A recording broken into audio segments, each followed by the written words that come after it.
Good morning, class. Today we shall consider the properties of matter. 1. Matter is made up of tiny particles. I've explained this one last time that matter can be broken down into molecules and molecules into atom and atoms into electron and nucleus into proton and neutron. So every matter can be divisible to their smaller particles. That is what it means. Every matter can be divisible to their smaller particles. Number 2, matter occupies space. From its definition, you understand that matter is anything that has weight and occupies space. Number 3, matter possesses inertia, mass, or weight. You understand the mass when we are trying to you understand the difference between mass and weight when object is on ground and when object is on air. So abi or in space. In mass is when we are trying to know uh, the potential of a matter when it's on ground using scale and when it's on the space, that is for weight. If you are talking of inertia, inertia is the property of matter. Look at it here. Inertia is the property of matter or substance that makes it resistance to motion.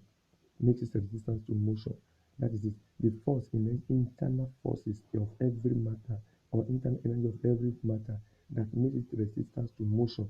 So that is why every substance requires little weight to lift them or to take them from one place to another. If you are talking about number 4, matter exerts pressure. That is why you can take the weight of every substance. They exist a particular what? They exert a particular pressure on the weighing balance. That is why that one can read. It can tell you the value of the what? Of the mass that is on it because of the little pressure that every matter can exert on it. Now, we have three states of matter. We have solid, we have liquid, and we have gas. Now, let us look at the difference between the three properties of the state of the matter. Properties of the state of the matter. So, we are talking about the properties of the solid. These are the properties of the solid.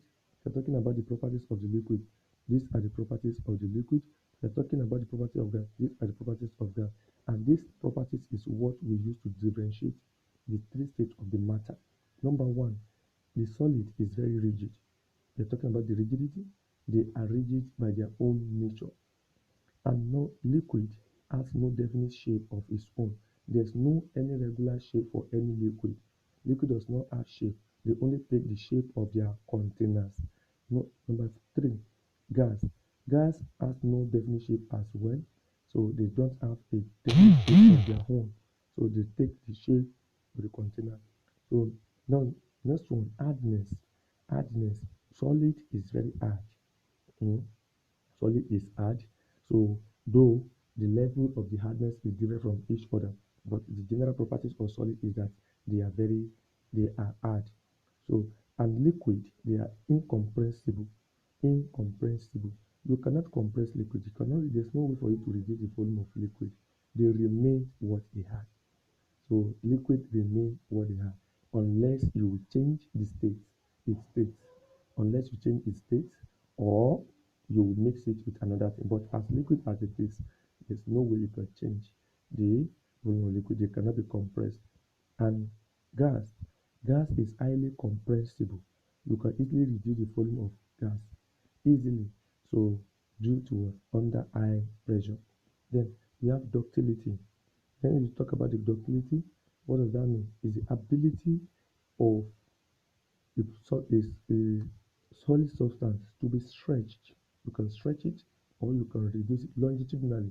You can stretch it or you reduce its size without diffraction or changing the shape of that solid. You can reduce the size without what diffraction the shape of that material. That is ductility. Then liquid maintain its own level. Many of you complain that you don't understand what is here. So that is maintain its own level. So sorry, when I was writing it, I made a mistake. So maintain its own level. Then the last one, which is gas, not ductile. Gas is not ductile. There's no way you can change you can reduce the size of the gas. It's not possible like that. So there's no way it's not ductile. Now we have conductivity. Number four, conductivity. Solids are conductive. They are conductive. So they can conduct electricity. Then liquid has both high and low conductivity. Liquid has high and low conductivity. Let me relax a bit here. We are talking about the high conductivity. Example of the liquid that has high conductivity is mercury. Mercury has a very high conductivity because of the higher intermolecular forces. Take note of this statement because of its higher intermolecular forces. And other liquids they are low they have low conductivity because of their weak intermolecular forces. The bond in them is very weak, except mercury that has high intermolecular forces. Please take note of that because of the exam. Gas conducts at low pressure. Gas also conducts electricity but at very low pressure. 5. We have cohesive force.